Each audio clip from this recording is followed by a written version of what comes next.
Groups and rings chapter number 6 है, ideals and question rings. यहाँ तक करवा चुकी हूँ इस थ्योरम तक, पेज नंबर 14। यहाँ से बिगिन करते हैं। अब field has no proper ideals. Basically हम कौन से टॉपिक कर रहे थे? प्रिंसिपल आइडियल का टॉपिक हमने बिगिन करा था, ठीक है। तो उसकी पहले पार्ट में मैंने आपको प्रिंसिपल आइडियल क्या है, ये वाला पेज, ये पेज एंड ये पेज करवाया है। यहाँ पे मैं यहाँ से बिगिन करती हूँ। A field has no proper ideals, ठीक है। तो देखो, F को हम एक फील्ड मान लेते हैं और S मान लेते हैं एक इस F का, इस फील्ड का बेसिकली आर्बिट्रेरी आइडियल, कोई आइडियल मान लेते हैं S, ठीक है। तो ये फील्ड है, हमें दिखाना है कि इस फील्ड के कोई भी प्रॉपर आइडियल नहीं है, कोई भी प्रॉपर आइडियल नहीं है, ठीक है। तो देखो, अगर एक F फील्ड के सिर्फ ये दो आइडियल्स हैं, इसका मतलब इसके और कोई आइडियल नहीं है। तो इसका मतलब अगर एक F फील्ड के सिर्फ यही दो आइडियल है, इसका मतलब उस फील्ड के कोई भी प्रॉपर आइडियल नहीं है। ये दिखाना है हमें कि भाई कि जो ये F आपकी फील्ड है ना, इसके सिर्फ ये दो आइडियल्स होते हैं, ठीक है। तो S हमने एक आइडियल मान लिया इसका। अगर S आपका एक सिंगलटन सेट है, जीरो कंटेन करने वाला, तो कुछ तो प्रूफ करने की ज़रूरत है ही नहीं। तो सिंपल बात हो गई कि भाई इस फील्ड F का सिर्फ एक ही आइडियल है, ख़त्म। तो अगर ये आइडियल है, इसका मतलब इसका कोई और प्रॉपर आइडियल नहीं है, ठीक है। अब मान लेते हैं कि जो इसका ये S आइडियल मानना है हमने इस फील्ड F का, हम मान लेते हैं कि वो क्या है, सिंगलटन सेट, जीरो के बराबर नहीं है। इसका मतलब उसके अंदर कोई ना कोई एलिमेंट होगा इस S के अंदर।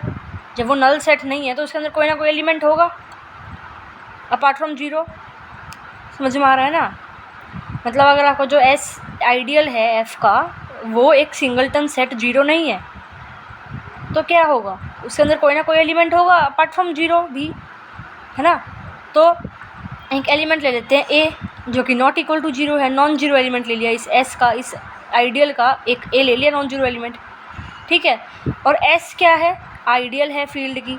तो अगर आइडियल है फील्ड का S, तो S जो है वो F का सबसेट भी तो होगा। बहुत बार बता चुकी हूँ ये रीज़न क्यों, कमेंट में बता दो क्यों है भाई। S जो है वो F का सबसेट होगा, ठीक है। अब एक एलिमेंट A S के अंदर है, तो वो एलिमेंट F के अंदर भी तो होगा, ठीक है। और F क्या है, एक फील्ड है। अगर F एक फील्ड है तो सिंपल सी बात है, F जो है वो एक ग्रुप भी होगा कहीं ना कहीं। अगर F एक ग्रुप है तो यानी कि एग्जिस्टेंस ऑफ इनवर्स वाली प्रॉपर्टी होगी, इसमें सेटिस्फाई करेगी। तो अगर एक एलिमेंट A F के अंदर है और F एक ग्रुप है, तो एग्जिस्टेंस ऑफ इनवर्स वाली प्रॉपर्टी से इस A का इन्वर्स भी तो F के अंदर होगा, है ना। अब देखो, S का एलिमेंट ले लिया A, F का एलिमेंट ले लिया A इनवर्स, और S क्या है, एक आइडियल है। तो आइडियल की डेफिनेशन से इन दोनों का प्रोडक्ट जो है वो भी S में बिलोंग करेगा, और इन दोनों का प्रोडक्ट क्या है, 1। इसका मतलब 1 जो एलिमेंट है वो S के अंदर होगा, ठीक है। हमें दिखाना क्या है भाई, हमें ये दिखाना है कि जो ये फील्ड है ना, उसका जो ये S आइडियल है, ठीक है। और हमें दिखाना है साथ में कि जो ये F फील्ड है उससे कोई भी प्रॉपर आइडियल नहीं है। तो अगर हमने S आइडियल मानना है, बेसिकली हम इस S को F के बराबर दिखा देंगे, ठीक है। तो हम S F का सबसेट तो है, ठीक है। S F का सबसेट है तो हमारे पास ये चीज़ आ गई। अब हम दिखाएंगे कि F S का सबसेट है, S F का सबसेट है, F S का सबसेट, दोनों बराबर है। तो अब देखो कैसे दिखाएंगे। F का एक एलिमेंट लेके चलते हैं X, हम दिखा देंगे जो ये एलिमेंट X है ना, ये S में भी है, तो इसका मतलब F जो है वो S का सबसेट हो जाएगा। अब देखो, F का एलिमेंट है X और S के अंदर आपका आता है 1, तो इन दोनों का प्रोडक्ट S आइडियल है, तो इन दोनों का product by definition of ideal वो भी S के अंदर होगी। यानी कि X हम लेके चले थे F में है, X आ गया किस में, S में। इसका मतलब क्या हुआ, F जो है वो सबसेट है S का, और यहाँ हमारे पास क्या पता था हमें कि भाई S सबसेट है F का। तो इससे और इससे हमारे पास क्या आ गया कि F और S क्या है, बराबर है। इसका मतलब क्या हुआ कि सिर्फ ये और ये हो सकते हैं आइडियल्स F के, इनके अलावा कोई भी F का आइडियल नहीं है। इसका मतलब जो ये फील्ड F है ना, इसके कोई भी प्रॉपर आइडियल नहीं है। Next definition, every field is a principal ideal ring. अब यहाँ पे तो हमने क्या दिखाया है कि एक फील्ड के कोई भी प्रॉपर आइडियल नहीं है। यहाँ हमें दिखाना है कि हर एक फील्ड एक प्रिंसिपल आइडियल फील्ड होती है, ठीक है। तो देखो, F हम एक फील्ड ले लेते हैं। अब पहली बात तो एक फील्ड जो है उसके कोई भी प्रॉपर आइडियल नहीं होते, सिर्फ ये दो आइडियल होंगे। तो अगर F एक फील्ड है तो हमें पता है कि भाई उसके सिर्फ दो ही आइडियल होंगे, एक तो नल आइडियल और एक वो फील्ड खुद भी उसका आइडियल होगा, ठीक है। अब जो नल आइडियल है वो 0 से जनरेट होता है, ठीक है। और जो यूनिट आइडियल F है ये 1 से जनरेट होगा। तो ये दोनों आइडियल जो है, ये जीरो नल आइडियल और जो ये फील्ड एफ इटसेल्फ वाला जो ये आइडियल है, this both ideals are generated by single elements, है ना। तो इसलिए ये दोनों क्या होगी, प्रिंसिपल आइडियल होगी। और अगर एक फील्ड के जितने भी आइडियल हैं, मतलब एक देखो प्रिंसिपल आइडियल की फुल फॉर्म क्या होती है प्रिंसिपल आइडियल रिंग की, कि भाई एक रिंग है विद यूनिटी, उसके जितने भी आइडियल है वो सारे क्या हैं, प्रिंसिपल आइडियल है। ठीक है, तो भाई आपको क्या दे रखा है, एक फील्ड दे रखी है, और फील्ड के कितने आइडियल हो सकते हैं, 2, और दोनों के दोनों आइडियल कैसे हैं आपके, प्रिंसिपल आइडियल हैं। ये बता दिया रीज़न भाई।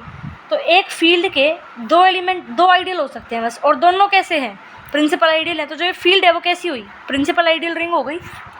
ठीक है, ये डेफिनेशन से करा है सिंपल। एक ये थ्योरम देख लेते हैं। इस थ्योरम में क्या है कि आर जो है वो एक कॉम्यूटेटिव रिंग विद यूनिटी है।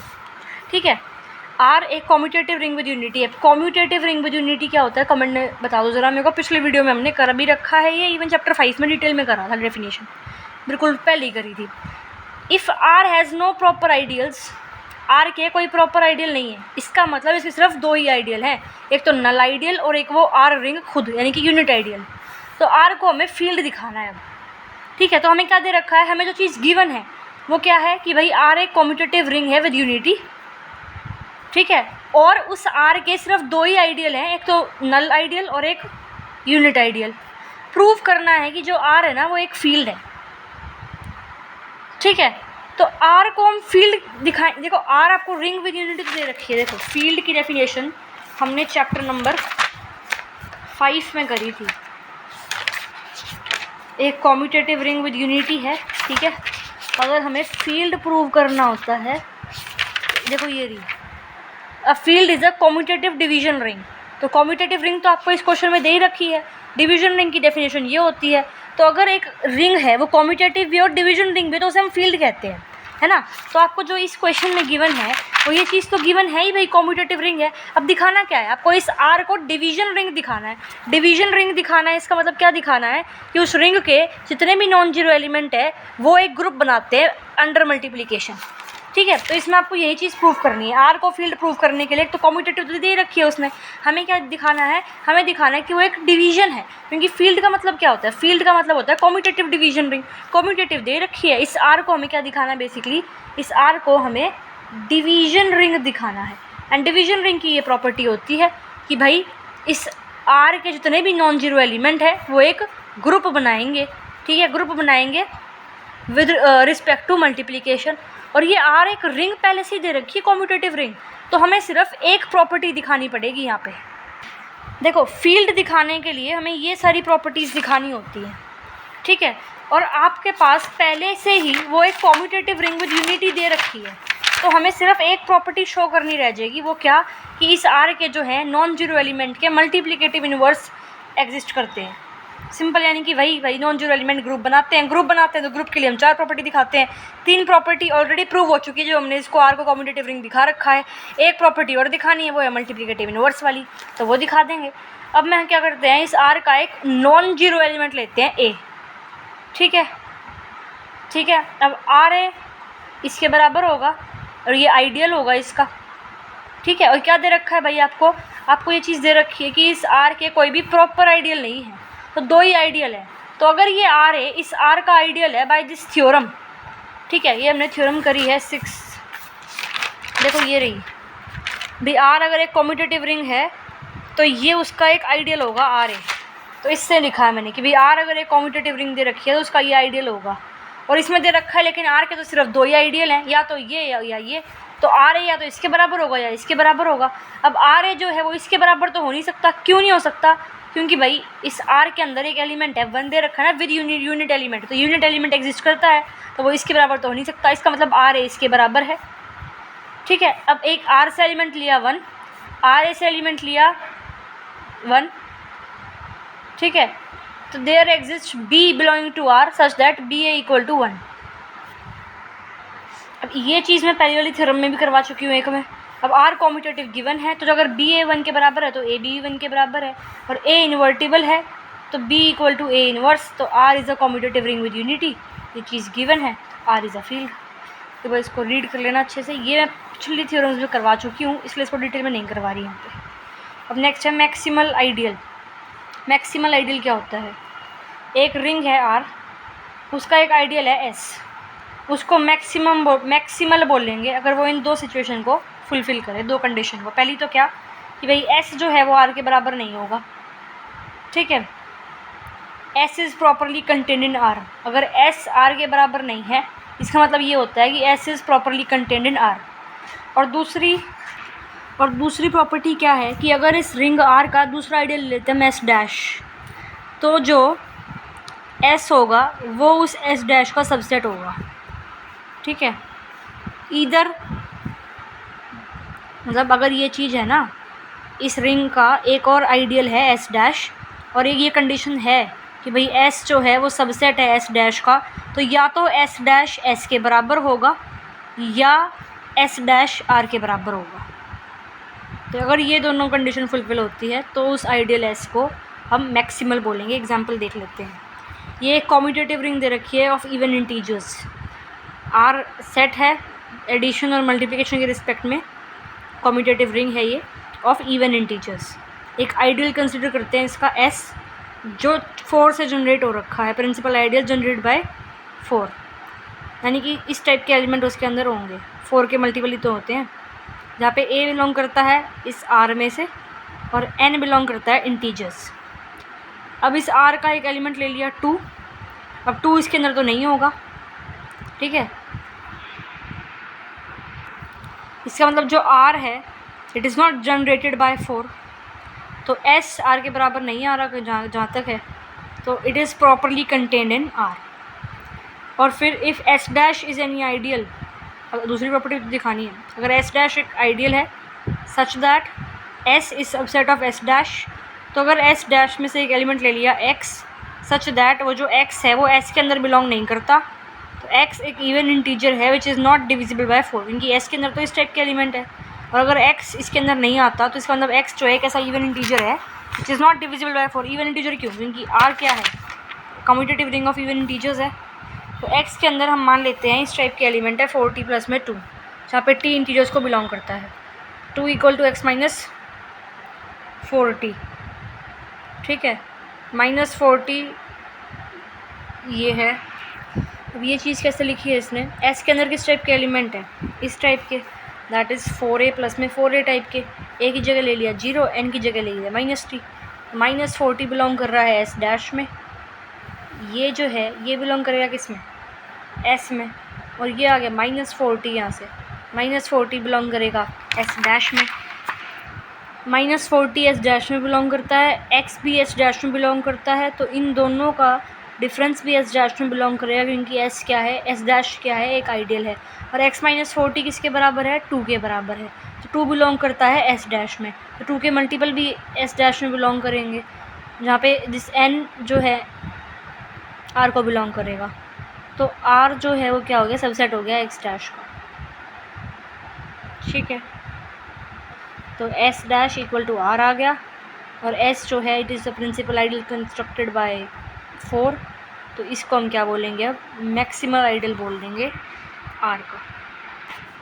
ये एग्जांपल दोबारा से समझ लो एक बार। मैक्सिमल आइडियल क्या होता है, अगर r का एक आइडियल है s, उसको मैक्सिमल तब बोलेंगे हम जब वो s बराबर नहीं है r के, क्योंकि आपको पता है ना कि भाई अगर एक r रिंग है तो उसका आइडियल वो सेट खुद भी तो हो सकता है ना, जिसे हम क्या कहते हैं, यूनिट आइडियल बोलते हैं, ठीक है। तो यानी कि s जो है वो खुद r के बराबर नहीं है, s प्रॉपरली कंटेन्ड है r में, यानी कि s r का सबसेट है, तो अगर ये s है तो ये होगा क्या, r होगा, ठीक है। फिर उसने क्या बोला है, अगर उस r का कोई और आइडियल है s डैश, तो s जो है वो s डैश का सबसेट है, यानी कि इधर ये कुछ s डैश बन रहा है, ठीक है, इस तरह से, ठीक है। और जो ये s डैश है या तो ये बराबर होगा s के ही या ये बराबर होगा r के। कहने का मतलब क्या है, s और r के बीच में कोई और आइडियल नहीं आना चाहिए, तो ये जो s डैश है तो s के बराबर ही हो जाएगा या r के बराबर ही हो जाएगा, ये बोलता है मैक्सिमल आइडियल की डेफिनेशन।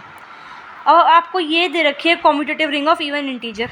अब इवन इंटीजर की कॉम्यूटेटिव रिंग है, अब रिंग है किससे बनी होगी है, 2 से, तो इसका जनरेटर क्या है, 2 है, ठीक है। अब इसके बाद हम एक 3 से जनरेटेड एक ले सकते हैं आइडियल कोई भी, ठीक है, तो वो एलिमेंट नहीं बैठेंगे इसके अंदर, हम 4 से जनरेटेड लेते हैं एक, कि भाई एक आइडियल है जो कि 4 से जनरेटेड है, तो उसके अंदर इस टाइप के एलिमेंट है, अब आर के अंदर तो 2 भी है क्योंकि वो 2 से जनरेटेड है, लेकिन 2 एस के अंदर थोड़ी है। इसका मतलब एस और आर बराबर नहीं है। तो यहाँ से तो इसका मतलब एस प्रॉपरली कंटेंड है आर में, यानी कि एस सबसेट हो गया आर का, प्रॉपर सबसेट हो गया आर का। ये इक्वल टू का साइन नहीं आएगा, ठीक है, एस आर का सबसेट हो गया क्योंकि बराबर नहीं है ना, तो इसलिए सिर्फ ये नहीं लिखते हम, ये लिखते हैं, ठीक है। दूसरी प्रॉपर्टी दिखाएंगे अब एक एस डैश हम दूसरा आइडियल लेते हैं आर का, सच दैट जो एस डैश है वो क्या है, सॉरी जो एस है वो क्या है, एस डैश का सबसेट है, ठीक है। हम एस डैश में से एक एलिमेंट लेते हैं एक्स, और हम मानते हैं कि भाई जो वो एलिमेंट है ना एक्स, वो एस के अंदर नहीं है। अगर वो एलिमेंट एक्स के अंदर नहीं है और एस के अंदर तो इस टाइप के एलिमेंट है, और एक्स जो है वो एस के अंदर नहीं है, यानी कि एक्स जो है इस टाइप का एलिमेंट नहीं है, तो अगर एक्स इस टाइप का एलिमेंट नहीं है, इसका मतलब एक्स कैसा होगा, it is not divisible by 4। लेकिन एस क्या है, आर का आइडियल है, और आर क्या है, commutative ring of even integer, और एक्स जो है वो एस का एलिमेंट तो नहीं है, इसका मतलब वो आर का एलिमेंट तो है ही ना, यहाँ से दिखा हमने, वही सबसेट है एस आर का। तो यानी कि जो एक्स है वो इवन इंटीजर है जो कि 4 से डिविजिबल नहीं है, जो कि 4 से डिविजिबल नहीं है। तो ये हो गया, ठीक है, 4 से डिविजिबल थोड़ी है ये, ठीक है, समझ में आया इतना। और एस के अंदर इस टाइप के एलिमेंट है, ये प्रूफ दे रखा है बेसिकली हमें इस चीज़ का, ठीक है। तो यहाँ से समझ में आया, ये basically s dash equal to R proof कर दिया इसने बाद में, कि भाई जो सेकेंड प्रॉपर्टी प्रूफ करने के लिए कि जो एस डैश है तो वो एस के बराबर होगा या वो आर के बराबर होगा, तो वो चीज़ इसने बेसिकली प्रूफ करके दिखाई है आपको, ठीक है। अब एक फील्ड है एफ, एक फील्ड एफ से कितने आइडियल हो सकते हैं, 2 ही, या तो वो खुद एफ यानी कि यूनिट आइडियल, या क्या हो सकता है, नल आइडियल हो सकता है। अब मैंने क्या बताया कि जो आइडियल है वो खुद आर के बराबर नहीं हो सकता, तो जो ये वाला आइडियल है एफ का वो एफ के बराबर नहीं हो सकता, मतलब मैक्सिमल दिखाने के लिए, तो ये वाला जो आइडियल है ये मैक्सिमल नहीं हो सकता, बचा कौन सा, 0। तो ये वाला जो है नल आइडियल, यही मैक्सिमल आइडियल हो गया इस फील्ड एफ का, ठीक है। ये डेफिनेशन समझ में आ गई होगी, एग्जाम्पल एक बार लिख के देख लेना, आपको समझ में आ जाएगा। बस इसको प्रूफ कर रखा है भाई, एक ये ले लिया और एक ये इसका आइडियल ले लिया, एक एस डैश आइडियल ले लिया, उसका एक्स एलिमेंट ले लिया, प्रूफ कर दिया कि भाई जो एक्स एलिमेंट है वो आपका एक इवन इंटीजर है जो 4 से डिविजिबल नहीं है, ठीक है, समझ में आ रहा है इतना। और फिर बाद में ये प्रूव हो गया कि भाई जो ये एस डैश है ना ये आपका आर के बराबर है, ठीक है। नेक्स्ट है प्राइम आइडियल, इसको देखते हैं नेक्स्ट वीडियो से।